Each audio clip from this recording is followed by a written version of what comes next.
Hello friends. Yes, आज हम पढ़ने वाले हैं कक्षा 8वीं का सामाजिक विज्ञान। सामाजिक विज्ञान के अंदर आपका चैप्टर नंबर है 3, जिसका नाम क्या है बेटा? भारत का संविधान।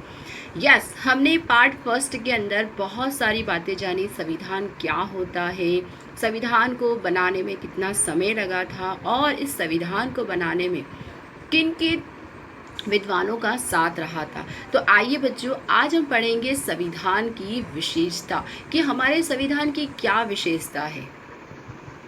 भारत के संविधान की मुख्य विशेषता, सबसे पहली विशेषता ये है बेटा, लोकशाही शासन पद्धति। हमारे यहाँ, हमारे भारत देश की अगर हम बात करते हैं तो हमारे यहाँ कैसी शासन पद्धति बेटा? लोकशाही। लोकशाही अर्थात क्या? भारत ने लोकशाही शासन पद्धति को क्या कर रखा है? स्वीकार किया है। हमारे देश में प्रति 5 वर्ष सामान्य रूप से क्या होते हैं? चुनाव होते हैं। आप सभी को पता है बेटा, हमारे यहाँ पर क्या होते हैं? हर 5 वर्ष के अंदर मतदान होते हैं। इसमें 18 वर्ष या उससे अधिक उम्र वाले नागरिक क्या कर सकते? मतदान कर सकते। मतदान यानी कि अपना वोट दे सकते। जो जिसको जिसको जिसको पसंद करते हैं, जिन्हें वो लगता है कि नहीं, ये हमारे शासन प्रणाली को अच्छे से चला सकते हैं, उनको वो क्या करते हैं बेटा? मत देते हैं। चुनाव के लिए बिना लोकशाही की कल्पना नहीं की जा सकती। अपने प्रतिनिधित्व को चुनाव में देश के सभी लोगों की क्या होती है? महत्वपूर्ण भूमिका। देश का कोई भी नागरिक चुनाव लड़ सकता है, कोई भी, चाहे वो धर्म के प्रति हो, राजनीतिक किसी भी दल से हो, वो क्या कर सकता है? चुनाव लड़ सकता है। भले ही वह किसी भी धर्म का हो, किसी भी जाति का हो, किसी वर्ग का हो, स्त्री हो या पुरुष हो, क्यों ना हो, कोई भी क्या कर सकता है बेटा? चुनाव लड़ सकता है। उसमें से चुने हुए सदस्य क्या होते? प्रतिनिधित्व होते। 5 वर्ष तक जन प्रतिनिधित्व करते हैं। नागरिकों का विचार, वाणी, अभिव्यक्ति और इच्छा अनुसार धर्म का पालन करने की स्वतंत्रता है। तो आपको समझ में आया बेटा, हमारे यहाँ कौन से शासन पद्धति? लोकशाही। लोकशाही अर्थात क्या? समझ में आया आपको कि लोगों के द्वारा यानी कि जनता के द्वारा क्या किया जाता है? अपना प्रतिनिधित्व चुना जाता है। किसी के साथ जोर जबरदस्ती नहीं होती। दूसरा, हमारे यहाँ अगर हम बात करते हैं संविधान की विशेषता, तो कौन सा बेटा? धर्मनिरपेक्ष। आप इस चित्र को देखिए बेटा, यहाँ पर आप देख रहे हो अलग अलग धर्मों के, आप देख रहे हो। यस, देखो यहाँ पर कुछ पारसी नजर आ रहे हैं, ईसाई, मुस्लिम और हिंदू, अलग अलग धर्म के। लेकिन हमारे भारत देश के अंदर सभी धर्मों को क्या माना गया बेटा? समान माना गया। इसलिए कहा गया है बिन सांप्रदायिकता। भारत एक गैर सांप्रदायिकता यानी कि धर्मनिरपेक्ष और गणतंत्र देश है। गैर सांप्रदायिकता अर्थात देश का शासन किसी भी संप्रदाय या किसी भी धर्म की मान्यता के आधार पर नहीं चलता है। ऐसा नहीं, अगर कोई हिंदू धर्म का प्रतिनिधित्व अगर चुनाव में जीत गया तो ऐसा नहीं कि हिंदू धर्म के अनुसार ही क्या होगा बेटा? सारे कार्य होंगे, ऐसा नहीं होता है। संप्रदाय के आधार पर एक दूसरे से नागरिक के बीच भेदभाव या पक्षपात नहीं किया जाता। मतलब किसी भी धर्म का हो तो ऐसा नहीं कि उसके साथ भेदभाव किया जाएगा, पक्षपात किया जाएगा, नहीं, ऐसा नहीं होता है। प्रत्येक नागरिकों को अपने धर्म का क्या करना पड़ता है? पालन करना पड़ता है। मान्यता रखना और उसके प्रचार प्रसार की स्वतंत्रता होती है। पूरी तरह से उसे अपने धर्म का निर्वाह करने का। दूसरा, यहाँ पर हमारा क्या है बेटा? गणतंत्र। गणतंत्र अर्थात लोगों के पास से प्रत्यक्ष या परोक्ष रूप से सत्ता प्राप्त करने वाली सरकार होती है। अपनी राज्य व्यवस्था में हम गणतंत्रात्मक लोकशाही को स्वीकार किया है। अर्थात हमारे यहाँ राज्य व्यवस्था विशिष्ट अधिकार रखने वाली किसी वर्ग के हाथ में नहीं है, परंतु राजतंत्र के सभी पद, धर्म, जाति, स्त्री पुरुष की किसी भी भेदभाव बिना किसी भी नागरिक के लिए है। यानी कि यहाँ पर बेटा हमारे भारत देश की बात की जाए तो हमें यहाँ पर पूरी तरह से क्या है? आज़ादी है। कोई किसी तरह का किसी के साथ भेदभाव नहीं होता है। आया समझ में बेटा? अब आपको कुछ और जानकारी मैं यहाँ पर दूंगी। ठेला चलाने वाला मजदूर या साग सब्जी बेचने वाला भी क्या बन सकता है? गांव का सरपंच भी बन सकता है। देश का प्रधानमंत्री भी क्या कर सकता है बेटा? बन सकता है।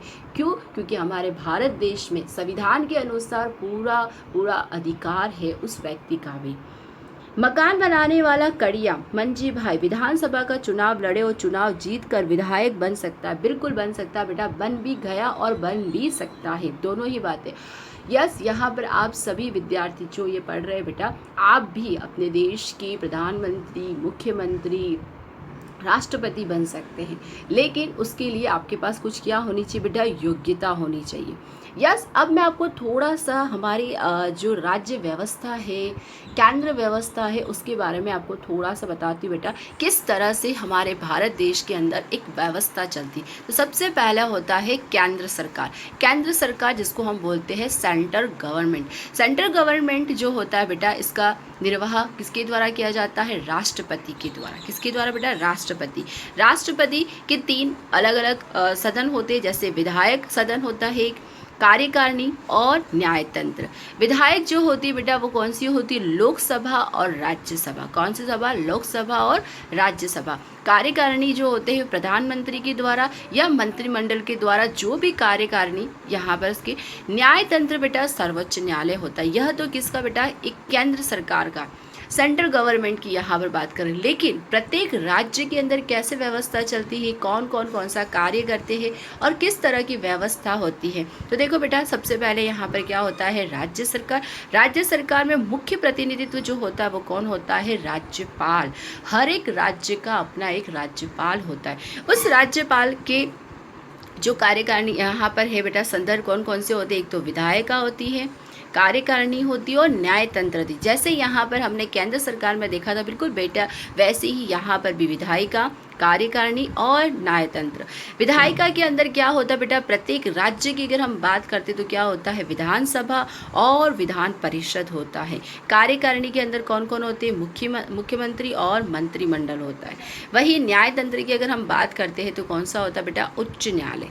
सेंट्रल गवर्नमेंट में क्या होता है बेटा, सर्वोच्च हाई कोर्ट होता है और यहाँ पर कौन सा होता है, उच्च न्यायालय। यस, मुख्यमंत्री और मंत्रिमंडल के द्वारा स्थानीय प्रशासन। स्थानीय प्रशासन मतलब बेटा गांव, कस्बे, इसमें किस तरह से कार्य होता है, किस तरह का कार्यकारिणी होता है। तो यहाँ पर स्थानीय प्रशासन में क्या होता है, एक पंचायत समिति होती, पंचायती सत्ता होता है। और वही शहरों के अंदर, ये गाँव के अंदर देखने को मिलता है बेटा पंचायती सत्ता। और वही शहरों के अंदर हम क्या देखते हैं, तो महानगर पालिका होती है, नगर पालिका होती। आया बेटा, तो इस तरह से एक व्यवस्था चलती है जिसमें सभी को अपने अपनी योग्यता के अनुसार क्या किया जाता है बेटा, कार्य सौंपा जाता है।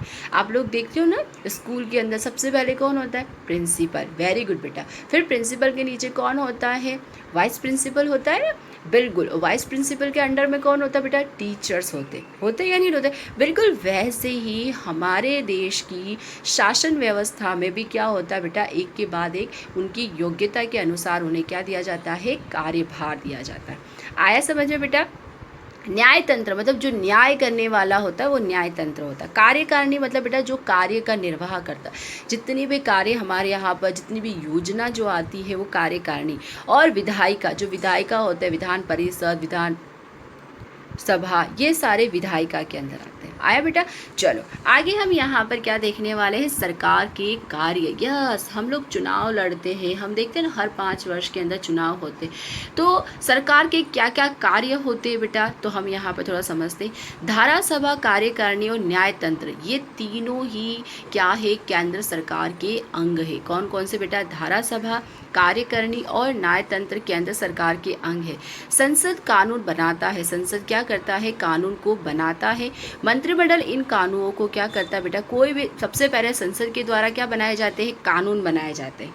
कानून बनाने के बाद मंत्रिमंडल यानी कि जो कार्यकारी उस कानून को क्या करते हैं, अमल करवाने। और न्यायतंत्र क्या करता है, अगर कोई कानून में कोई भी किसी भी तरह की अड़चन आती है तो उसको क्या करते हैं, वो न्याय दिलाने का कार्य करते हैं। आया समझ में बेटा। एक बार फिर से समझेंगे। देखो सबसे पहले जो होता है, संसद जो होती है वो क्या करती बेटा, कानून बनाती, मतलब कोई भी किसी भी तरह का कानून बना सकती है। उस कानून को बनाने के बाद जो मंत्रिमंडल यानी कि जो कार्यकारिणी हमने देखा था, वो उसको क्या करते हैं, अमल में लाते, मतलब सबको बताते कि भाई इसके प्रति ये कानून बना हुआ। जब उस कानून का कोई गलत निर्वाह करता है या उसका उल्लंघन करता है तो न्यायतंत्र उसको क्या देता है बेटा, कड़ी से कड़ी सजा देता है। आया समझ में बेटा आपको। यहाँ पर और हम थोड़ा देखेंगे। सबसे पहले आप देख रहे हो बेटा, यहाँ पर लोक मत यानी कि लोगों के द्वारा अपना मत देना, अपना मतदान के देना क्या कहलाता है, लोक मत। जो नेता क्या होते हैं बेटा, मतदान के लिए या चुनाव के लिए खड़े होते हैं, उनको हम क्या कहते हैं, प्रतिनिधि। क्या बोलते हैं बच्चा, प्रतिनिधि। यहाँ पर जब कानून बनाते हैं, कानून बनते हैं ना बेटा, कानून कौन बनाता है बताइए? वेरी गुड, संसद के द्वारा क्या बनाए जाते हैं बेटा? कानून बनाए जाते हैं, शाबाश। फिर देखो बेटा, कानून का अमल करवाना, कानून का अमल करवाना कौन करता है? मंत्रिमंडल। जो मंत्रिमंडल होते हैं जैसे मुख्यमंत्री है और अलग अलग मंत्रिमंडल होते हैं, वो लोग क्या करते हैं? उस कानून को अमल में लाते हैं, राइट बेटा। और हमारे भारतवासी है ना, वो क्या करते हैं? उस कानून का क्या करते हैं? पालन करते हैं। जैसे मैं एक उदाहरण देती हूँ आपको बेटा, हम लोग सभी लोग बस में सवार होते हैं, है ना, हम अपनी गाड़ी पे भी सवार होते हैं, बाइक पे भी सवार होते हैं, तो हम देखते हैं ना बेटा, जब भी चौराया आता है तो ट्रैफिक नियम होता है, ट्रैफिक का नियम होता है, वो भी एक तरह का कानून है। तो हम देखते हैं ना, जैसे रेड बत्ती जलती है तो हम लोग क्या हो जाते हैं? खड़े हो जाते हैं, राइट बच्चा। तो यह भी तो एक कानून है ना हमारे लिए, बिल्कुल, यह भी तो हमारे एक रूल्स है। उस रूल्स को हम क्या करते हैं? फॉलो करते हैं, मतलब उसको मानते हैं। अगर हम नहीं करते तो आपको पता है हमें क्या लगाना पड़ता है बेटा? जुर्माना। आया समझ में? ऐसे और भी बहुत सारे कानून बने हुए हैं। संघ राज्य, भारत एक संघ राज्य है, यानी कि घटक राज्यों का संघ, जिसमें कानून बनाना केंद्र का विषय है। कानून कौन बनाता है बेटा? केंद्र सरकार। राज्य का विषय क्या है? संयुक्त विषय निश्चित करना। देश की संसद संघ सूची के विषय पर जो कानून बनाती है, पूरे देश में उसको क्या करवाना बेटा? लागू करवाना। कानून बनाने का काम केंद्र सरकार करती है, लेकिन राज्य सरकार उसे क्या करती है बेटा? अमल में लेती, यानी कि सभी के द्वारा उसको क्या किया जाता है? उसको लागू करवाया जाता है। अब हमारे जो फंडामेंटल राइट्स जो है, हमारे अधिकार, आपके मेरे इस देश में रहने वाले प्रत्येक व्यक्ति के क्या है बेटा? अधिकार। और ये अधिकार हमें किसने दिया है? संविधान ने दिया है। हमें पूरा अधिकार है, हम भारतवासी, और हमें सबसे पहला अधिकार क्या है बेटा? स्वतंत्रता का अधिकार। किसका अधिकार है? स्वतंत्रता का। संविधान में मूलभूत अधिकारों में सबसे पहला जो अधिकार है वो कौन सा बेटा? स्वतंत्रता का अधिकार है। स्वतंत्रता बेटा कहने का अर्थ ये है कि हमें पूरी फ्रीडम है, हम हमारे भारत देश के किसी भी कोने यानी किसी भी राज्य में, किसी भी जिले में, कहीं पर भी क्या कर सकते हैं? आ जा सकते हैं। हमें पूरी क्या है बेटा? फ्रीडम है। आया समझ में? सिर्फ इसी के लिए नहीं, शिक्षा के क्षेत्र में, हर एक क्षेत्र में बेटा हमें पूरी क्या है? स्वतंत्रता है। उसमें विशेष रूप से संवैधानिक उपचारों का अधिकार दिया गया है। ये अधिकार देने वाले कौन थे बेटा? किस विद्वान का सबसे महत्वपूर्ण योगदान रहा था? तो कौन थे? डॉक्टर बाबा साहब अम्बेडकर ने भारतीय संविधान की क्या कहा जाता है? आत्मा कहा जाता है। संविधान राज्य और अन्य व्यक्तियों के अधिकारों की क्या करता है? रक्षा करता है। आया बेटा? हर व्यक्ति की रक्षा करने वाला कौन है? संविधान। तो आज हमने इस चैप्टर के अंदर बेटा भारत का संविधान बहुत सारी बातें समझी। संविधान क्या होता है? संविधान एक मूलभूत दस्तावेज है जिसके अंदर लिखित और अलिखित रूप में क्या लिखे हुए बेटा? सारे कानून लिखे गए हैं, राइट। उसको बनाने में कितना समय लगा था, कितने विद्वानों ने क्या किया था, ये भी हमने पढ़ा था। साथ ही साथ हमने ये पढ़ा कि हमारे भारत देश की जो संविधान है, भारत देश का जो संविधान है, उसकी क्या क्या विशेषता, क्यों वो अन्य देशों से अलग है, ये भी हमने जाना। तो बच्चों, आप लोगों को समझ में आया होगा। तो ये बेटा यहाँ पर आपका चैप्टर जो है कंप्लीट होता है। अब आपको क्या करना रहेगा बेटा? इसका जो स्वाध्याय है ना, अभ्यास आपको होमवर्क कॉपी में करना रहेगा। Okay, thank you, bye bye, have a nice day.